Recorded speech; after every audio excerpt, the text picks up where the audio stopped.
Mamani Nassiré, le ministre délégué chargé des réformes politiques et du soutien au processus électoral face à la presse. Objectif, donner le maximum d'informations aux hommes de médias sur l'adoption du décret relatif à la dissolution des partis politiques et associations à caractère politique. À retenir que la nouvelle loi sera élaborée dans un contexte inclusif, dixit le ministre Nassiré.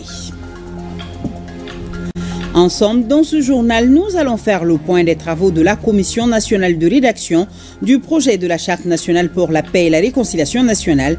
Ces membres sont dans une dynamique de finalisation du projet de document qui devra servir de référence au peuple malien. Gestion efficiente de la sécurité routière dans l'espace de la Confédération. Maliens, Burkinabés et Nigériens réfléchissent sur la bonne méthode à adopter, une collaboration des agences de prévention ainsi que l'amélioration de l'investissement en matière de sécurité routière s'impose. On en parle ici à Bamako. Mamadou Fane nous fera le compte-rendu. Le général de brigade Mamadou Massaoulé Samake en visite au poste de commandement du secteur 1 et à la région aérienne numéro 3. Une visite de prise de contact du nouveau commandant du théâtre Est de l'opération Dougokoloko. On suivra depuis Gao la correspondance de Aliou Idrissa à Maïga. C'était là le sommaire. Bonsoir, Mamadou Koné que je reçois avec plaisir encore une fois sur ce plateau et c'est pour la lecture du Conseil des ministres tenu à Koulouba aujourd'hui. C'était sous la présidence du chef de l'État, le général d'armée Assimi Goïta. Bonsoir Mamadou Koné. Bonsoir Nyanya Alou Traoré. Et c'est à vous. Mesdames et messieurs, bonsoir. Au chapitre des mesures individuelles, le Conseil des ministres a procédé à des nominations.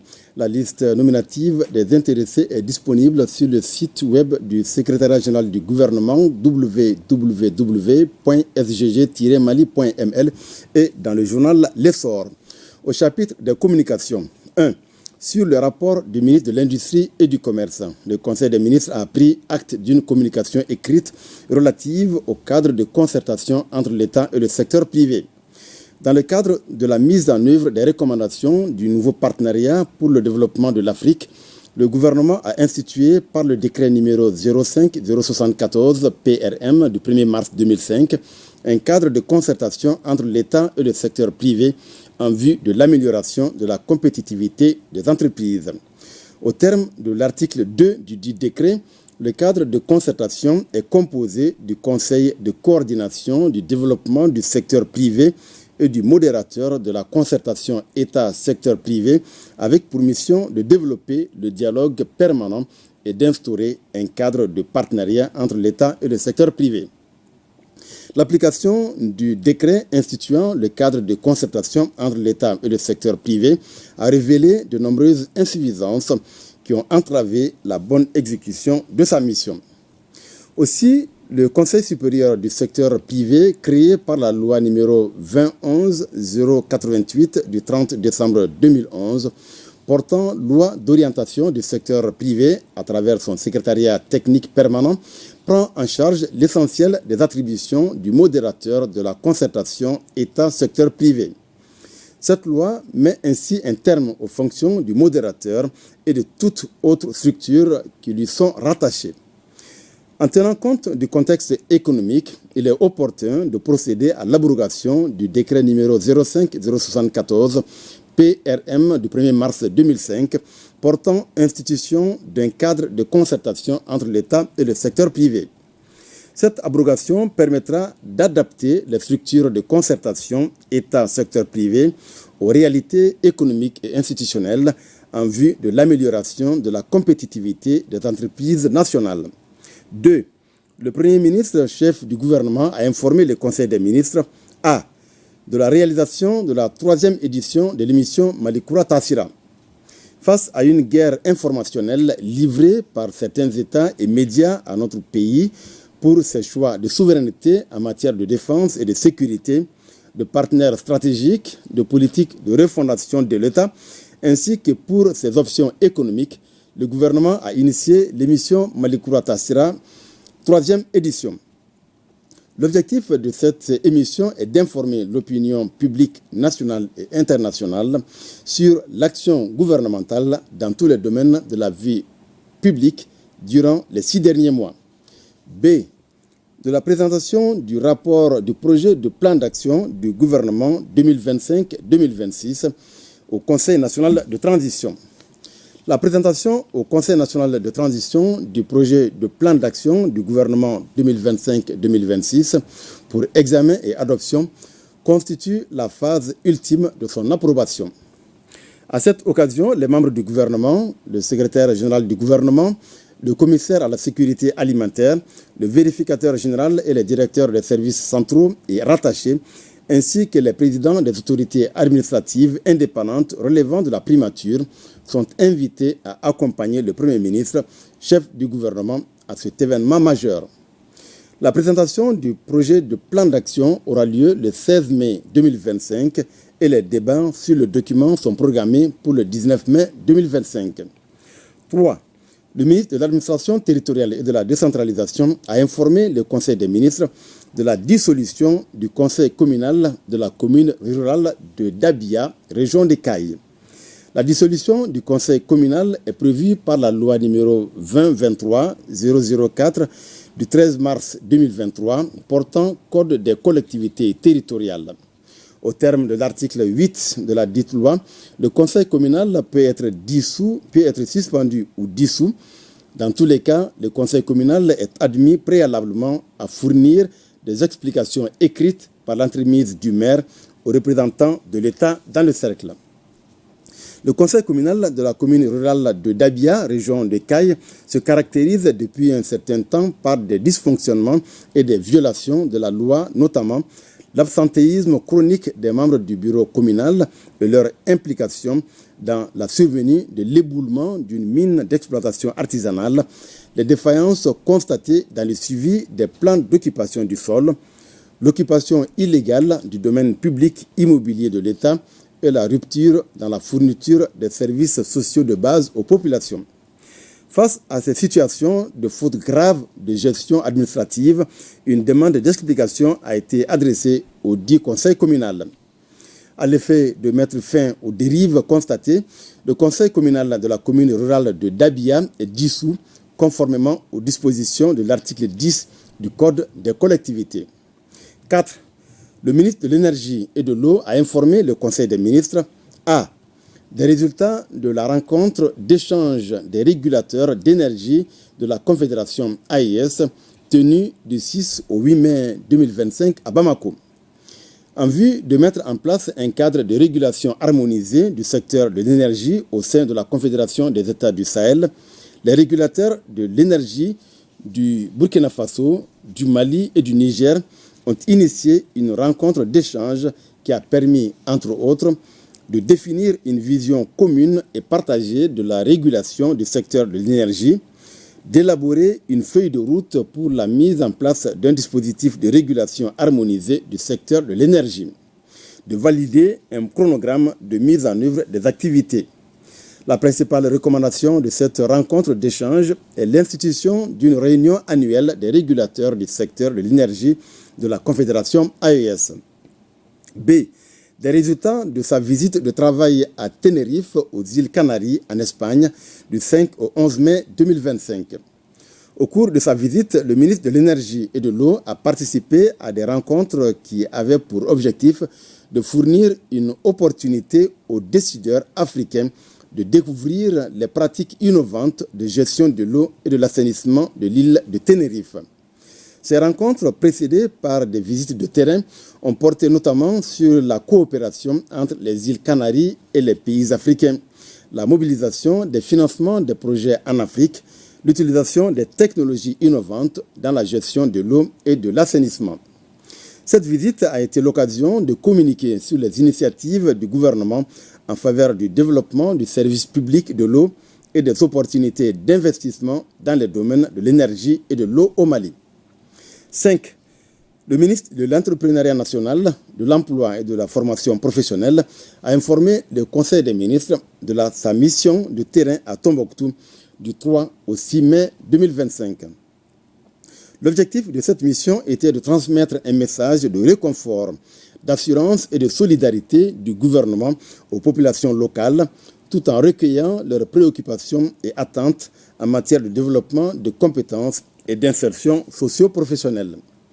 Cette mission a permis le lancement d'initiatives majeures au bénéfice des jeunes et des femmes de la région, notamment l'opération permis de conduire pour 30 jeunes apprentis chauffeurs, un projet de formation-insertion dans les métiers agricoles pour 100 personnes vulnérables, la remise d'un chèque géant de 50 millions de francs CFA pour une formation spécialisée en technique de maraîchage et en gestion de redevances au profit de 50 agriculteurs, la remise d'équipements informatiques aux antennes régionales du FAFPA de Tombouctou et de Taoudéni, la remise de certificats et de kits d'insertion à 75 jeunes filles formées en transformation agroalimentaire, coiffure esthétique et embouche, l'appui financier à 40 associations et groupements de femmes. Le ministre de l'Entrepreneuriat national, de l'Emploi et de la formation professionnelle a également participé à la première édition du festival Terey de Tombouctou et rencontré les fêtières des centres de formation professionnelle ainsi que les structures relevant de son département. 6. Le ministre de l'Artisanat, de la Culture, de l'Industrie hôtelière et du Tourisme a informé le Conseil des ministres A. du projet Faso Sifinso. Le projet Faso Sifinso, la case des valeurs, est un espace dédié à l'animation socio-culturelle, à l'éducation des enfants et des adolescents aux valeurs sociétales du Mali. Il se déroulera dans toutes les régions du Mali et s'articulera autour des composantes suivantes. Les outils d'art social Sifinso, les clubs d'adolescents d'Ambesso, les conférences Faso Sifinso. La finalité de ce projet est de construire un Mali d'Inkoura ouvert au monde pour lui permettre de jouer pleinement son rôle de citoyen dans la construction nationale pour l'avènement du Malikoura. B. De la création et du lancement de l'hymne de la Confédération AES. Conformément à leur vision, les chefs d'État de la Confédération des États du Sahel ont instruit les ministres chargés de la culture de créer un hymne confédéral. Dans le cadre de la mise en œuvre de cette instruction, les experts de la Confédération se sont réunis du 6 au 8 mai 2025 à Bamako. À l'issue de cette réunion, les ministres chargés de la culture des trois pays ont présenté le 12 mai 2025 les résultats des travaux au président en exercice de la Confédération des États du Sahel. Le lancement de l'hymne de l'AIS se fera en 4 étapes, à savoir la présentation au président du Burkina Faso et de la République du Niger, la vulgarisation des textes dans les écoles, l'apprentissage musical par les fanfares nationales, le lancement officiel simultané à Niamey, Bamako et Ouagadougou sous forme de cérémonies nationales. 7. Le ministre de la Santé et du Développement social a informé le Conseil des ministres A. de la mission humanitaire conjointe effectuée à Bandiagara et à Mopti le 8 mai 2025. La mission conjointe du ministre de la Santé et du Développement social, du commissaire à la sécurité alimentaire et du représentant du coordinateur résident par intérim du système des Nations Unies avait pour objectif d'assurer le suivi de la situation humanitaire et d'apporter une assistance alimentaire aux populations retournées dans la région de Bandiagara et aux déplacés de Mopti. Depuis le second semestre 2024, il a été observé des mouvements importants de retour volontaire des populations déplacées internes d'environ 634 ménages de 3808 personnes dans les cercles de Koro, Bankas et de Bandiagara. Cette mission a permis d'apporter une assistance humanitaire de 60 tonnes de riz, 400 cartons de pâtes alimentaires, 400 bidons d'huile aux populations retournées à Bandiagara et 10 tonnes de riz, 80 tentes familiales et 80 kits ménages aux déplacés de Mopti. Elle a également permis de faire le suivi de l'opération de distribution de vivres et de non-vivres aux populations victimes des inondations de 2024 et de sensibiliser les populations sur les mesures préventives face aux inondations dans les deux régions. B. De la situation épidémiologique du pays, marquée notamment par une augmentation du nombre de cas confirmés de dengue comparé à celui de la semaine écoulée. Le président de la transition, chef de l'État, a appelé la population au respect strict des mesures de prévention et de lutte contre les maladies. Voilà, c'était là, Nyanya Aliou Traoré, le contenu du communiqué du Conseil des ministres de ce mercredi. Merci bien, Mamadou Koné. La suite de cette édition, nous allons revenir sur l'adoption du décret relatif à la dissolution des partis politiques et associations à caractère politique. Le ministre délégué chargé des réformes politiques et du soutien au processus électoral, Mamani Nassiré, au lendemain de cette décision, a animé un point de presse. Objectif, donner le maximum d'informations aux hommes de médias. Selon lui, la nouvelle loi déterminant les conditions de formation des partis politiques et associations à caractère politique sera élaborée dans un contexte inclusif. Mamari Koné, Aliou Touré. Un exercice d'explication pour une meilleure compréhension. Ce point de presse animé par le ministre délégué auprès du Premier ministre, chargé des réformes politiques et du soutien au processus électoral, est une occasion pour donner le maximum d'informations sur les mesures prises hier par le président de la transition. Il s'agit notamment de l'adoption du décret 2025-0339 PTRM du 13 mai 2025 portant dissolution des partis politiques et des organisations à caractère politique en République du Mali, de la loi abrogeant la charte des partis politiques et des organisations à caractère politique et de la loi sur le statut du chef de file de l'opposition. Ces décisions s'inscrivent dans le cadre de la mise en œuvre des recommandations des Assises nationales de la refondation et des orientations données au gouvernement par le président de la transition. C'est une décision qui a été prise en toute responsabilité, mais une décision prise également dans la suite logique d'un processus qui est en cours depuis un certain temps. Pour nous, ce décret est important, n'a que des avantages, parce que ça nous permet d'assainir la situation qui était en train de prendre des proportions inquiétantes, alors que rien ne le justifie, et que nous voyons parallèlement que les déstabilisateurs s'appuient de plus en plus sur les organisations politiques. La nature ayant horreur du vide, une nouvelle loi déterminant les conditions de formation et d'exercice des activités des partis politiques sera élaborée par le gouvernement dans un contexte inclusif. Nous allons faire appel à toutes les personnalités qui peuvent contribuer à élaborer une bonne loi conforme à la Constitution, aux aspirations des Maliens, et une loi également qui tienne compte des recommandations fortes, à savoir qu'il faut réduire le nombre de partis. Aujourd'hui, nous sommes dans une situation où les partis politiques étant dissous et plus aucune vie politique n'existe ici au titre des partis politiques. Ça, c'est fini. Selon le ministre Mamani Nassiré, les décrets pris hier en Conseil des ministres et par le président de la transition s'inscrivent dans le cadre de la refondation de notre État. Une refondation qui concerne d'ailleurs tous les secteurs, a-t-il conclu. Je vous propose de faire le point ensemble des travaux de la Commission nationale de rédaction du projet de la Charte nationale pour la paix et la réconciliation nationale. Ces membres sont dans une dynamique de finalisation du projet de document qui devra servir de référence au peuple malien. Le projet, une fois finalisé, doit être remis officiellement au chef de l'État, nous indique Boubacar Babli Touré. Dernière ligne droite pour les membres de la Commission nationale de rédaction du projet de la Charte nationale pour la paix et la réconciliation nationale, réunis pour finaliser le document. Un processus qui intervient après la consultation des forces vives du pays, des personnes ressources et l'ensemble des institutions de la République assorties d'amendements.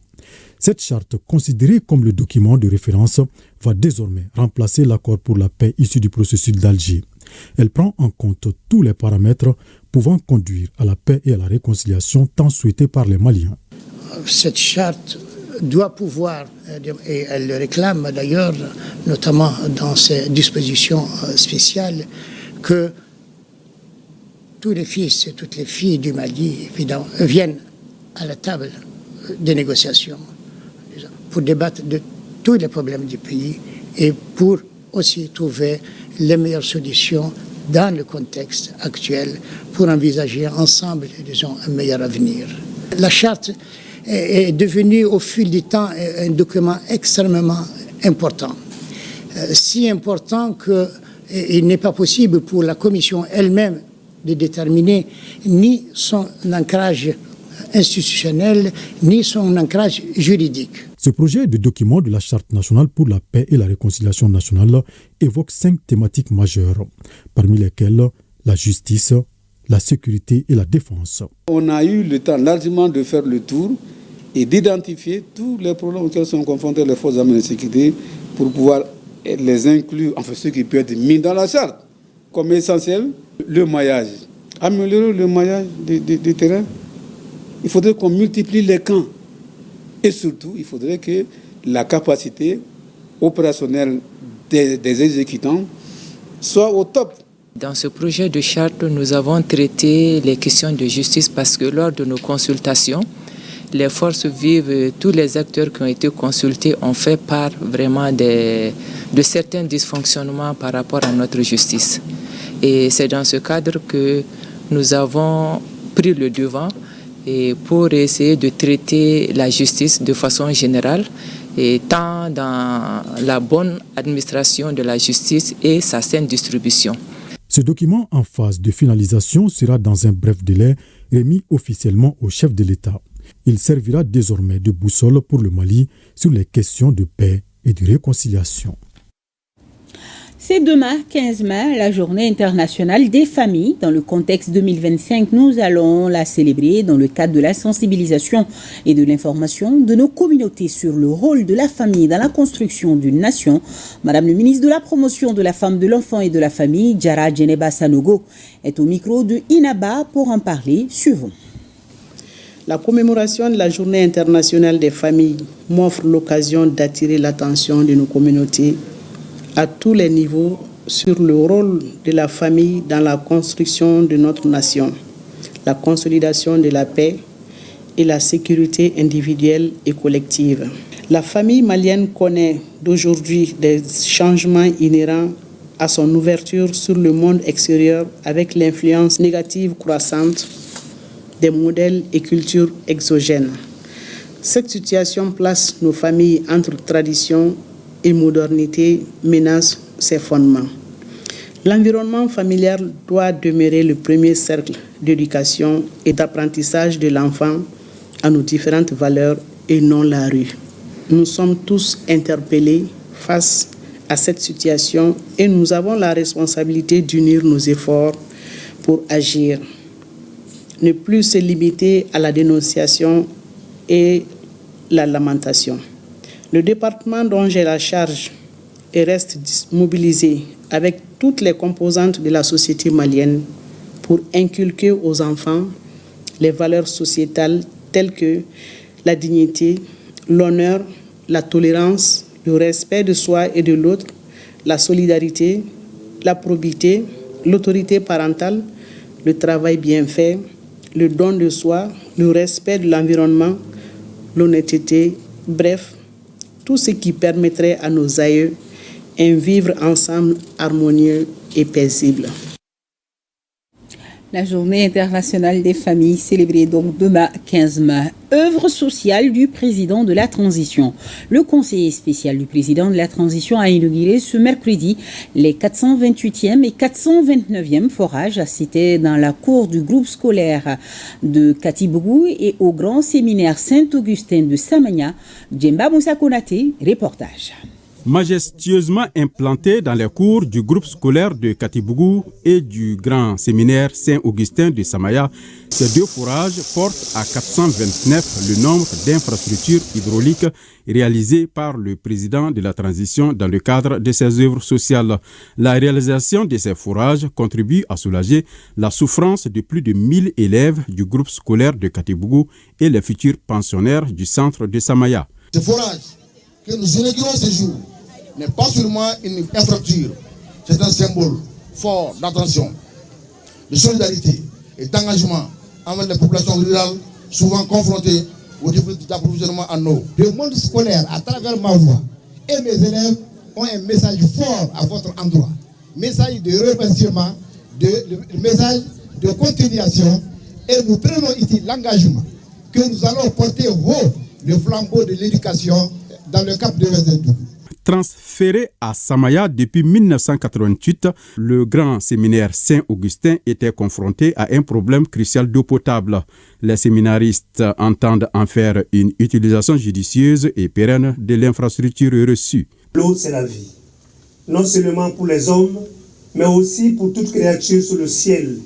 Ainsi, l'eau qui coulera désormais des robinets du grand séminaire servant aux besoins de ses habitants et visiteurs, donnant vie, joie et mieux-être, sera aussi source de louange au Créateur. Que son saint nom soit béni. L'accès à l'eau potable est un droit pour tous les Maliens, quelle que soit sa religion, quelle que soit sa race. La majorité de nos forages, c'est dans les écoles et dans les centres de santé. Dans les écoles, parce que pour le président de la transition, nos bâtisseurs de demain se trouvent à l'école. La majorité se trouve quand même à l'école. S'ils ont leur savoir et leur savoir-faire, c'est eux qui construiront le Mali de demain. Dans les centres de santé aussi, pour lui, le premier médicament, c'est l'eau. Auparavant, le président de la transition avait construit au groupe scolaire de Katibougou 3 salles de classe, un magasin, des toilettes, la clôture et refait la peinture. Ces inaugurations ont également été des moments de prière pour le Mali.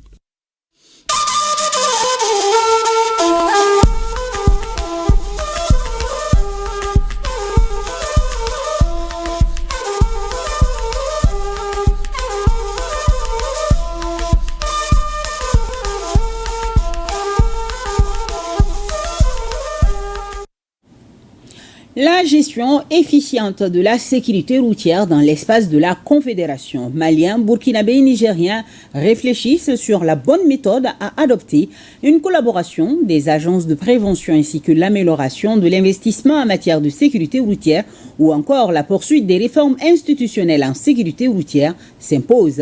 On en parle ici à Bamako et c'est Mamadou Fani qui nous fait le compte-rendu. L'insécurité routière est un souci commun aux États membres de l'AES. Une synergie d'action s'impose aujourd'hui au service de sécurité routière du Mali, du Burkina Faso et du Niger pour limiter les conséquences de l'insécurité routière. D'où cette rencontre d'échange des services techniques investis de l'autorité de la sécurité routière de l'AES.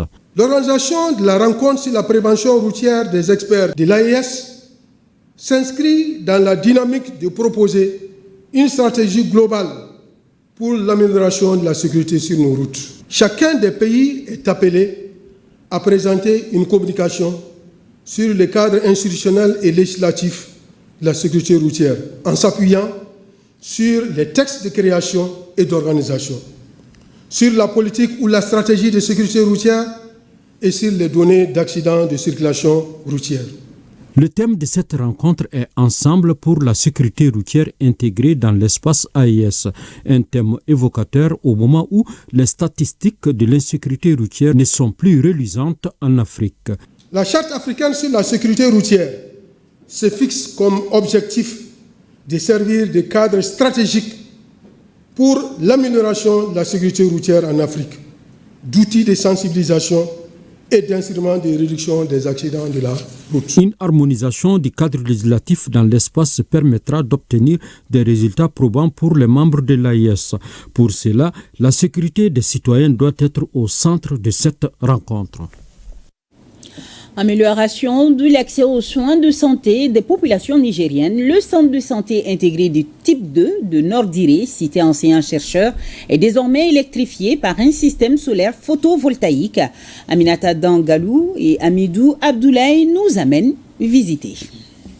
Les autorités de la refondation, en collaboration avec des partenaires, multiplient beaucoup d'initiatives afin d'améliorer davantage les conditions de vie de la population nigérienne.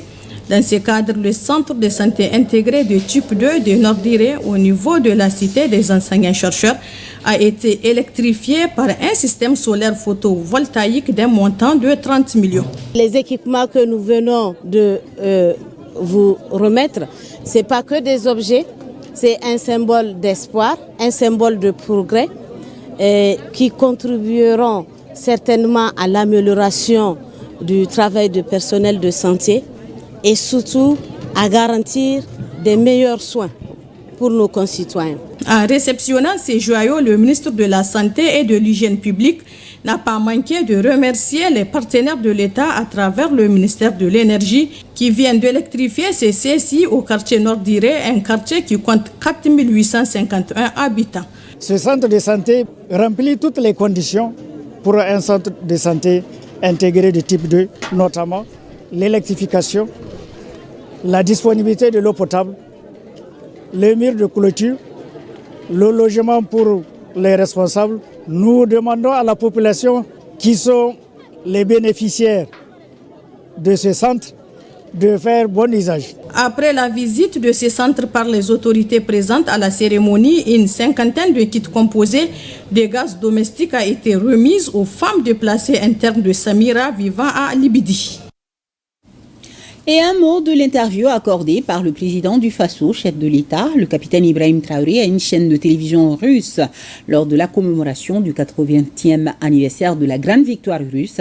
Les relations entre la Fédération de Russie et les pays de l'AES, la lutte contre le terrorisme et les actions de développement en cours sont entre autres sujets abordés. Retour donc sur le volet sécuritaire de cet entretien avec Nyakiteda. Quand je prends notre voisin, encore, comme je dis entre nous noirs, le ministre de la Défense ivoirien, qui se promène, aller en Turquie, voir le ministre de la Défense turc et lui dit qu'il ne va nous vendre des armes. Vous voyez comment ça fait mal. Quand c'est un noir qui se comporte comme ça fait très mal. C'est l'une des grandes révélations de cette interview réalisée depuis Moscou. Les tentacules viennent de partout, de loin, mais aussi de très près. Et cette révélation fait suite à la réponse du chef de l'État sur les propos du général anglais, ce haut gradé de l'armée américaine, au sujet de la gestion de la réserve d'or du Burkina. Je souhaite peut-être qu'il fasse un mea culpa, si on l'a envoyé, qu'il comprenne que ce n'est pas la bonne mission. Si on l'a trompé, qu'il le dise publiquement, ou sinon devant le Sénat qu'il s'est trompé. Ou aussi si c'est une mauvaise intention, eh bien nous allons l'affronter comme il le faut, parce que tout ce qu'il a dit, c'est du mensonge. D'abord, c'est l'or du Burkina, ce n'est pas son or. Deuxième chose, il ment. Parce que le Burkina n'a jamais eu de réserve d'or jusqu'à ce que nous en arrive. C'est nous qui avons commencé à réserver l'or au trésor du Burkina Faso. Sinon, il n'y avait pas un seul gramme de réserve d'or au Burkina. Ces déclarations et les supercheries n'entament à rien la volonté du Burkina Faso et la détermination du chef de guerre de bouter les bandes criminelles hors du pays. Mieux, le Burkina Faso sera un tombeau pour les terroristes et leurs commanditaires. Il faut que, lorsqu'on recrute quelqu'un pour venir combattre au Burkina, qu'il préfère se suicider. Et ça va arriver. Parce qu'on les équipe, on les forme, on leur donne la technologie, ces criminels-là, mais nous nous adaptons permanemment. Actuellement, nous sommes dans une phase assez particulière. Ils ont acquis de nouvelles technologies, de nouvelles techniques de combat et tout, grâce donc au soutien de ces impérialistes-là. Mais donc, nous avons étudié la situation et nous allons avoir la réponse tout de suite face à tout ça. Donc, vous allez le voir, le terrorisme va finir, je ne veux pas donner un délai, mais le terrorisme va finir, et très vite. Et à la fin de la guerre contre les criminels, on aura un Burkina grandi de cette situation avec une armée forte, structurée, équipée et bien formée à partir des leçons apprises. C'est en cela qu'il voit une similitude entre la Russie dans la Grande Guerre il y a 80 ans et le Burkina Faso aujourd'hui en guerre contre les terroristes. Le Burkina mène une lutte depuis maintenant 10 ans contre le terrorisme. C'est pas qu'il n'y a pas de morts, il y a beaucoup de morts depuis cette époque jusqu'à aujourd'hui. Mais nous n'abandonnons pas parce que nous savons que nous allons gagner la victoire et nous continuons ce combat. Donc il y a cet état d'esprit-là qui nous fédère. C'est dans la guerre que nous sommes en train de créer une armée. Donc c'est normal que ça prenne un peu de temps, on souffre, mais il faut créer une armée. Et sortir de cette guerre, on doit sortir grandi. Le Burkina Faso a besoin de l'aide de la Russie et l'apport doit être intellectuel. Sur l'industrie militaire burkinabé, le chef de l'État prône alors pour une formation de la jeunesse pour faire en sorte que l'aide aide le Burkina à se passer de l'aide.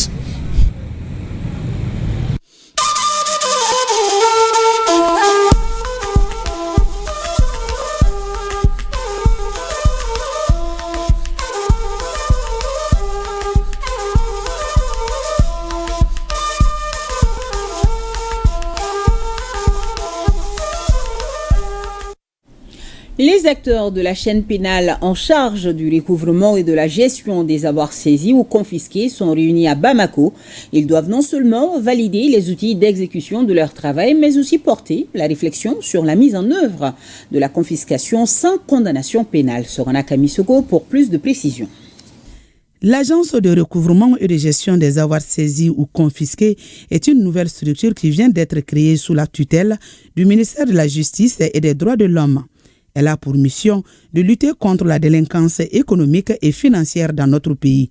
Et pour mener à bien cette mission, les acteurs ont besoin d'être mieux outillés. Ce sont les acteurs judiciaires, notamment les juridictions et les services d'enquête, qui fournissent l'agence de recouvrement en matière première. Quand je parle de matière première, il s'agit des décisions de saisie des biens, des décisions de confiscation, aussi bien au cours de l'enquête préliminaire que pendant la phase de l'instruction judiciaire et même après la condamnation des délinquants financiers pour confisquer leurs avoirs saisis préalablement. L'initiative s'inscrit dans le cadre de l'exécution du projet d'appui à la lutte contre la corruption et l'enrichissement illicite phase 2. Cet engagement du PNUD s'inscrit dans une dynamique d'appui durable au bénéfice des structures nationales de lutte contre la corruption, dont fait partie l'Agence de recouvrement des avoirs saisis et confisqués. À ce jour, grâce au projet LCI2, plusieurs actions structurantes ont été réalisées au profit de l'agence, à savoir la dotation en matériel informatique constituée de 10 ordinateurs portables, 25 ordinateurs de bureau, 25 onduleurs, 3 imprimantes multifonctions, grand format et 25 petits formats. Je voudrais ici saluer l'accompagnement du PNUD dans la mise en œuvre du projet LCI phase 2, notamment pour son appui constant aux structures impliquées dans la lutte contre la corruption et la délinquance économique et financière, en l'occurrence l'Agence de recouvrement et de gestion des avoirs saisis et confisqués, ARGAS. L'opérationnalisation de ces outils va permettre de relever le défi de recouvrement des biens et de gestion des avoirs saisis ou confisqués de l'État. Allez, et si on suivait le général de brigade Mamadou Massaoulé Samaké en visite au poste de commandement du secteur 1 et à la région aérienne numéro 3, une visite de prise de contact du nouveau commandant du théâtre Est de l'opération Dougoukoloko. Depuis Gao, la correspondance là-dessus de Aliou Idrissa Maïga. Après sa prise de fonction, le nouveau commandant du théâtre Est de l'opération Dougoukoloko, le général de brigade Mamadou Massaoulé Samaké, a effectué une visite d'autorité au poste de commandement du secteur 1 et à la région aérienne numéro 3. Je me donne le devoir de prendre contact avec les forces à disposition pour essayer de voir dans quel cadre ils étaient en train de travailler et qu'est-ce que je peux pour davantage améliorer ces conditions de travail pour qu'on ait plus de résultats sur le théâtre des opérations. Les tâches qu'on leur confie, me rendre compte s'ils sont en mesure de les exécuter et apporter ma contribution en matière de succès dans les opérations. Sur place, le chef du théâtre Est de l'opération Dougoukoloko a échangé avec les chefs militaires histoire de s'enquérir de leurs conditions de travail.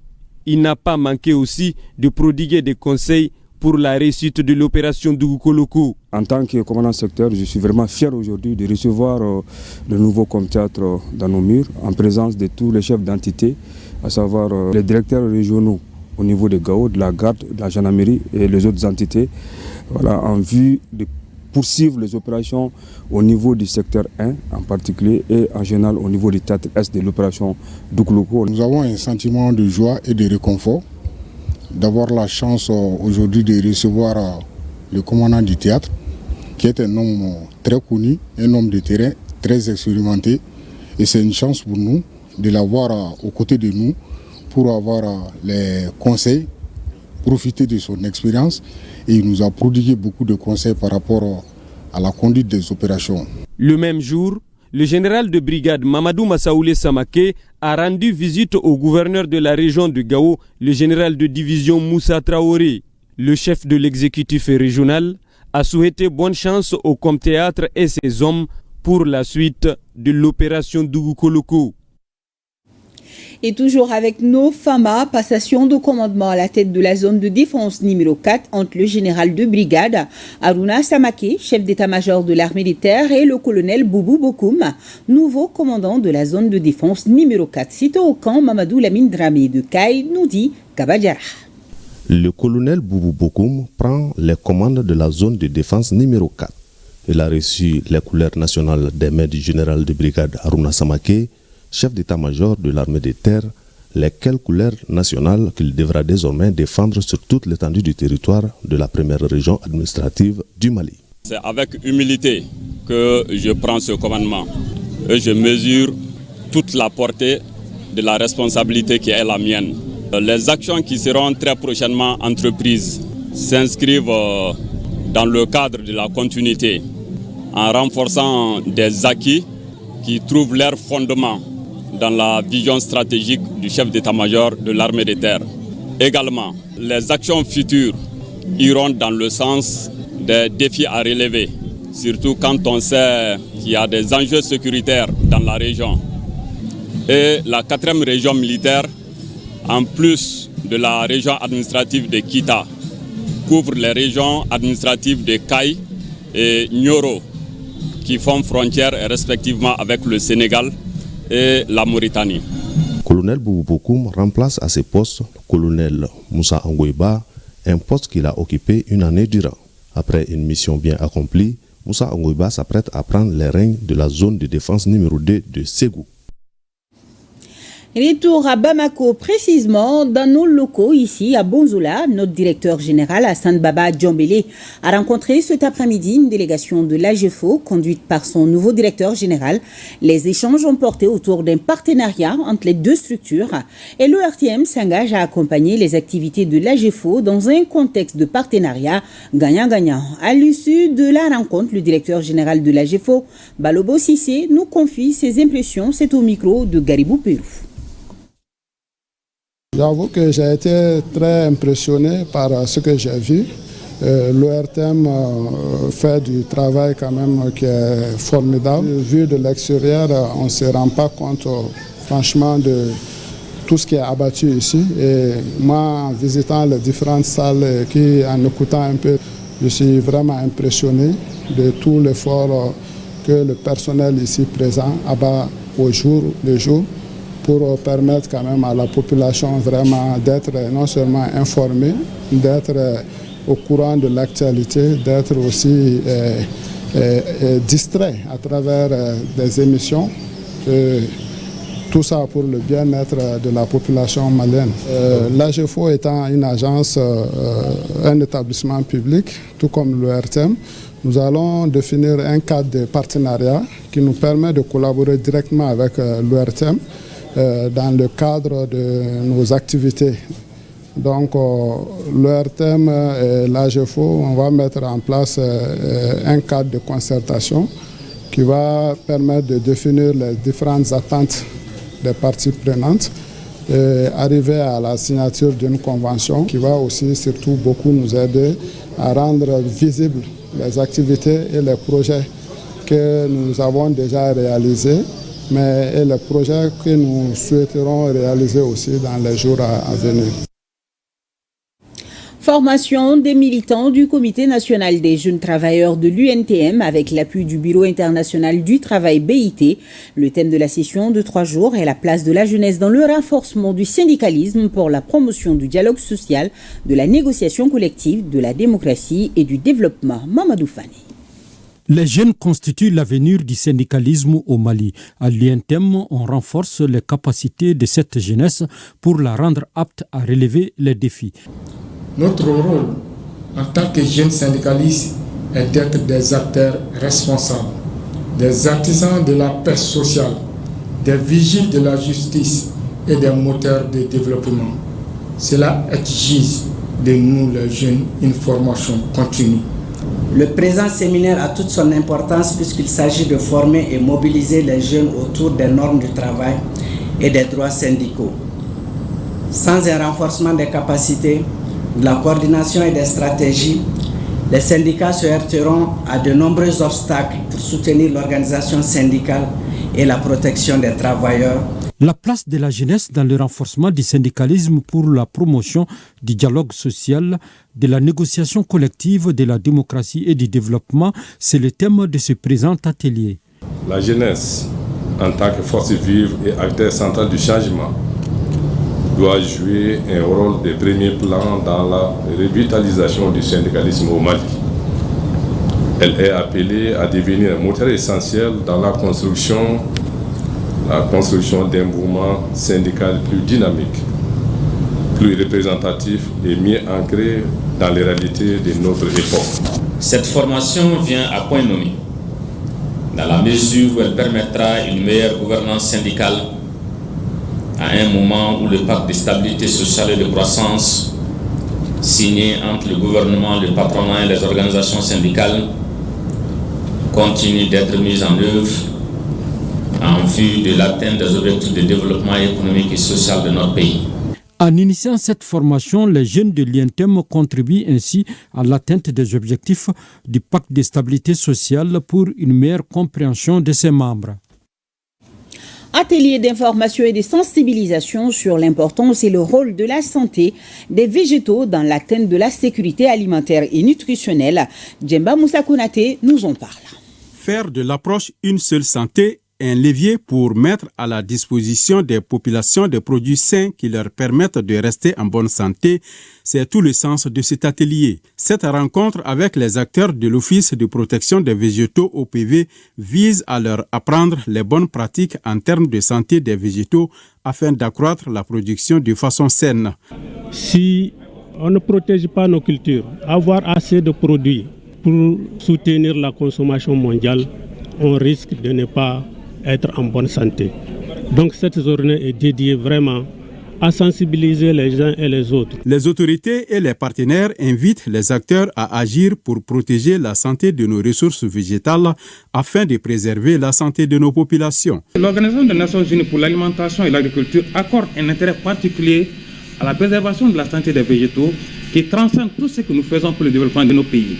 En droite ligne avec notre vision et le thème de la présente journée, nous demeurons convaincus que la santé des végétaux n'est pas seulement une question agricole, c'est un enjeu transversal qui touche à la nutrition, à l'économie, au développement, à l'environnement et à la santé publique. Les pesticides jouent un rôle dans le rôle antiparasitaire, mais leur utilisation excessive et leur mauvaise gestion entraînent une perte de la biodiversité, une pollution de l'environnement, un dysfonctionnement des systèmes, des problèmes de sécurité alimentaire et une résistance aux pesticides. 2 films sur l'état de santé et l'importance des plantes dans le cadre de l'approche Une seule santé ont été projetés. La visite des stands, des matériels de lutte contre les ravageurs et une démonstration de traitement des drones agricoles ont marqué cette journée.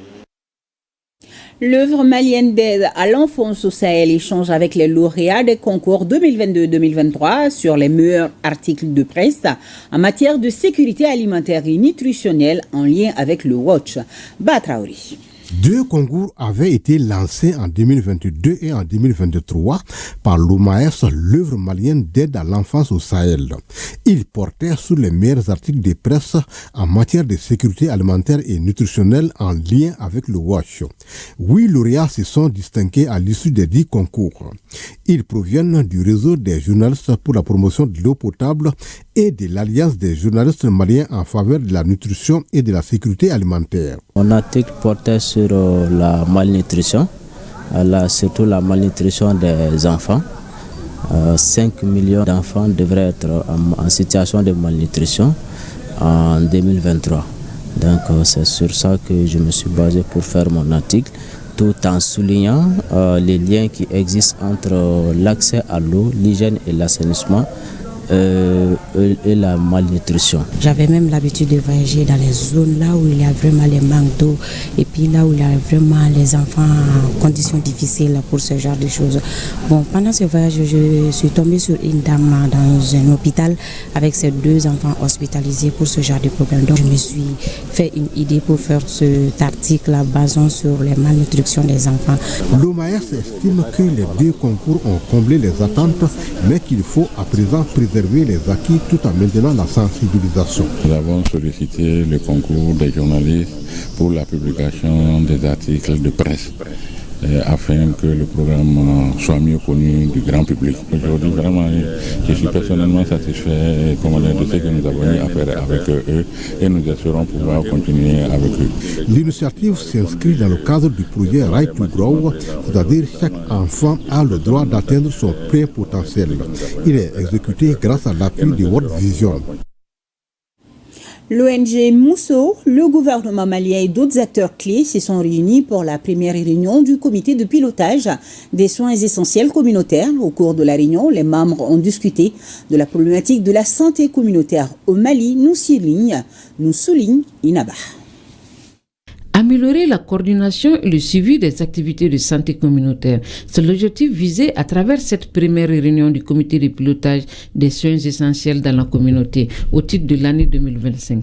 Elle va permettre d'édifier tous les acteurs sur l'état de mise en œuvre des activités communautaires, ainsi que les montants mobilisés pour la réalisation de ces activités en 2024. Nous n'avons pas d'autre motivation que d'appuyer l'État dans son devoir régalien, qui est d'assurer à tout le monde l'accès aux soins de santé de base et de qualité.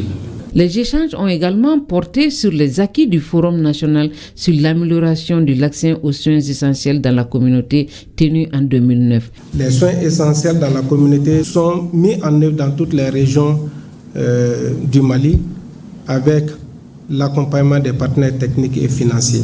Pour cela, je vous invite à contribuer activement et à vous engager pour la résolution des problèmes qui vous seront soumis, surtout en l'absence de projets USAID qui soutenaient financièrement et techniquement plusieurs activités de santé communautaire. Le nouveau plan stratégique national SEC 2021-2025 a été élaboré et validé en 2021 par l'ensemble des acteurs. Le collectif des gros porteurs du Mali, composé d'une dizaine d'organisations syndicales, sollicite un moratoire par rapport à un règlement de l'IOMOA. Il s'agit du règlement 14 qui permet de régulariser les normes standards des camions hors gabarit ou hors normes et de retirer de la circulation à partir du 1er avril tout camion non conforme. Les responsables du collectif ont rencontré la presse et suivant la lecture de la déclaration faite par le président du collectif, Seydou Koulibaly, c'est au micro de Mohamed Kantao.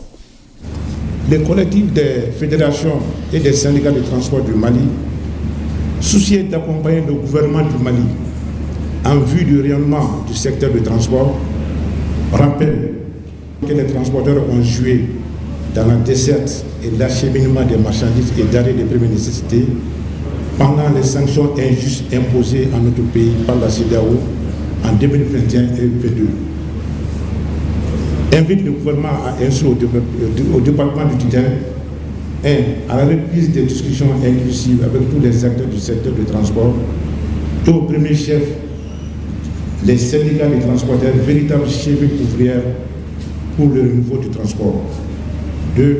D'accorder à notre demande et au bénéfice des transporteurs un moratoire en vue d'évaluer ensemble les modalités d'application pratique ainsi que la faisabilité dans le contexte malien des mesures prescrites au règlement 14 du mois visant notamment la régularisation et alignement sur les normes standards en vigueur tous les camions appelés hors gabarit, hors normes. C'est à ce prix que le secteur du transport routier et gros porteurs connaîtra son âge d'or dans notre pays. Présentation du bureau du Conseil national de la jeunesse du Mali, remise officielle du rapport de la retraite stratégique du CNJ Mali et surtout démarche stratégique d'accompagnement des autorités de la transition au cœur des échanges avec le ministre Abdul Kassim Ibrahim Fomba. Le reportage est signé Abdul Karim Kaba. Nous sommes la couche majoritaire et c'est la jeunesse qui devrait s'assumer pour prendre les relais. C'est dans ces termes que le président du Conseil national de la jeunesse, CNJ Mali, a entamé cette rencontre avec le ministre Abdul Kassim Ibrahim Fomba. En remettant les documents au ministre de la jeunesse et des sports, chargé de l'instruction civique et de la constitution citoyenne, le CNJ Mali décline ainsi sa démarche en vue de mieux jouer son rôle dans la construction du pays. Et surtout les grandes réformes du pays actuel. Le CNJ, nous sommes un acteur clé de la situation et c'est une occasion pour nous de remercier son Excellence générale d'armée Assimi Goïta qui a placé la jeunesse au cœur de cette transition. Toutes les décisions prises, le CNJ est consulté et nous participons activement. C'est pour dire que toutes les décisions prises par les plus hautes autorités, le CNJ va accompagner, que ce soit au niveau national, régional et au niveau de la diaspora.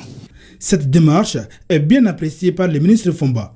Pour le premier responsable du département, l'espoir est permis quant à la constitution du pays par les jeunes. Le Conseil national de la jeunesse aujourd'hui est un des acteurs clés au niveau du département et un des acteurs clés qui doit travailler aujourd'hui dans le cadre des grandes réformes que nous sommes en train de faire au niveau du pays, des grandes réformes qui sont mises en place par les plus hautes autorités. Et dans ce cadre-là, je pense que ce sont des acteurs qui sont engagés et qui l'ont dit et répété pour dire qu'aujourd'hui, ils sont vraiment dans la dynamique de soutenir toutes les actions qui sont en train d'être menées. Et je pense que c'est aussi un message que nous avons eu le temps de discuter ici et qui est très clair à leur niveau. Et je pense qu'il n'y a pas d'ambiguïté, que nous avons des jeunes aujourd'hui consciencieux qui savent aujourd'hui les défis que le pays est en train de traverser et qui sont prêts à aider afin que nous puissions sortir de cela très rapidement. Les jeunes du Mali, à travers le Conseil national de la jeunesse du Mali, CNJ Mali, entament ainsi leur travail. C'est là pour le bien-être des Maliens. Des sourires encore dans ce journal, beaucoup de cadeaux pour les habitants du site des déplacés internes de Sénou. Ils sont offerts par les associations féminines du Mali, une donation qui entre dans le cadre de la célébration du 8 mars, journée internationale des droits des femmes. Le compte rendu de Awa Adama Koulibaly et Djelima Rajabati. Heureux de l'humanisme à leur égard, ce sont les chefs de famille qui ont lourdement chargé leurs épaules pour leurs femmes et progéniture. Une centaine de sacs de riz de 25 kilos ont été offerts aux 368 ménages présents sur le site des déplacés de Sénou. Vraiment, nous sommes contents. Et on ne peut rien dire si ce n'est pas de remercier l'association et tout le monde. Les 1255 âmes du site ont été soutenues ce jour en guise de célébration de la journée des droits de la femme. Les associations féminines du Mali ont voulu changer la donne à cause de l'état actuel du pays. Chaque an, nous fêtons 8 mars. Mais cette année, comme on a eu beaucoup de décès, au lieu de mettre l'argent dans les activités, festivités, manger, boire et seulement retourner à la maison, on a dit cette fois-ci, il faut changer ce qu'on devrait mettre dans les activités, de réunir ça et venir dans le sud, faire du don. Si une épine est à présent loin de la plante de leurs pieds, les déplacés internes craignent une autre, l'hivernage qui s'annonce. Bientôt, c'est l'hivernage. Et ici, sur le site des Sénou, les familles sont nombreux. Le problème des abris, aujourd'hui, c'est ça le problème majeur sur le site. Parce que c'est des caoutchoucs qui sont en haut, donc avec le soleil, donc on peut dire que tout est détruit. Et je vous amène à Mana, dans la commune de Wélé-Sébougou, le camp national des femmes de l'église évangélique protestante. Pendant une semaine, plus de 1000 participantes venues de différentes régions prennent part à des séances de prière, des ateliers bibliques, mais aussi des formations sur le leadership féminin, la paix et la cohésion sociale. Un événement spirituel, mais aussi engagé, qui vise à renforcer le rôle des femmes chrétiennes dans la société malienne. Notre équipe s'est rendue sur place. Elle est conduite par Maïmouna Guindo. À Mana, la foi ne se murmure plus, elle se proclame en chœur. Venues des 4 coins du Mali, des centaines de femmes protestantes évangéliques ont convergé vers cette paisible commune pour transformer une simple rencontre spirituelle en un lieu de découverte du Christ. Connaître Christ et donner la bonne nouvelle aux gens, pour dire aux gens que Jésus est le seul sauveur qui est venu dans le monde. Nous avons déjà plus de 1000 femmes réunies ici, venues non seulement de l'église évangélique, mais aussi d'autres églises. Je sais que ce serait un camp très enrichissant pour nos sœurs. Placée sous le thème « Vous serez témoins de ces choses », cette édition vise à renforcer la foi des participantes. Ce thème montre la raison de la venue de Jésus. Parce que Jésus, après son ministère, avant d'aller au ciel, il a dit à ses disciples que tout ce qu'il a fait sur la terre, les disciples sont témoins de ces choses. Je suis très fière et je suis reconnaissante envers le Seigneur pour tout ce qu'il a fait. Et de nous permettre aujourd'hui de participer à ce camp, d'avoir les enseignements vraiment pour pouvoir nous améliorer dans nos quotidiens, dans nos familles. La grande nouveauté de cette édition est la participation active d'une délégation venue du Burkina Faso. L'intégration au niveau de l'AES, ce n'est pas seulement le politique, c'est aussi le spirituel, parce que la parole de Dieu nous interpelle à être unis.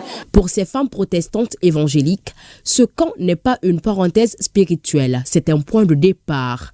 Un engagement renouvelé, non seulement envers Dieu, mais aussi envers une nation qui a besoin d'elle, debout, éclairée et prête à bâtir la paix. Oui, la paix et la cohésion sociale. Du retour du festival Tombouctou La Saltéré, organisé du 3 au 5 mai dernier, la troupe du tout nouveau cercle Gardanko a partagé la riche culture touareg à travers des prestations musicales à Goundam. Cette expression culturelle est une initiative des responsables du cercle en synergie avec l'Association pour le développement du cercle de Gargando, je l'ai bien dit, pour magnifier la cohésion et la fraternité. Nadim Baba Sissi. Après sa brillante prestation au festival Tombouctou La Saltéré tenu du 3 au 5 mai dernier, la troupe artistique du cercle de Gargando marque une halte à Goundam pour partager sa riche culture musicale avec les communautés de Goundam. Cette initiative est mûrie par les responsables du cercle en collaboration avec l'Association pour le développement du cercle de Gargando. Nous remercions chaleureusement le groupe des femmes chètes Gargando à Goundam, les populations ressortissantes de Gargando qui ont sauvé l'honneur et la dignité du cercle de Gargando durant le festival Tombouctou La Saltéré, et un festival d'où nous sommes sortis héros et vainqueurs. Le choix de Goundam pour abriter cet événement culturel est justifié par la solidarité et le soutien apporté par les autorités au profit des populations rapatriées de Gargando qui ont été accueillies et logées à Goundam. Après le passage de Tombouctou, se manifeste ici ce jeu parce que Gargando, c'est Goundam. Cela nous réconforte, nous, les Goundamiens. Et nous sommes encore réconfortés du fait que cet événement est sous l'invitation d'honneur du maire de Goundam. Ça va au-delà de l'aspect festif. C'est aussi le témoignage que Goundam continue toujours de surprendre par son engagement en faveur de la cohésion, en faveur de la paix. Cette soirée culturelle est animée par des artistes nationaux et internationaux comme Mariam Wallet Houché, Allah Ag Houché et Idoual Ag Mohamed. Des instants de fraternité et de cohésion qui ont enregistré la présence des légitimités traditionnelles, coutumières et religieuses des deux cercles, ainsi que l'ensemble des communautés de la zone des Grands Lacs. Une grande fête. On va dire un grand merci à nos téléspectateurs de Gargando, de Goundam et de Tombouctou. Je vous dis à demain, j'espère. Bonsoir à tous.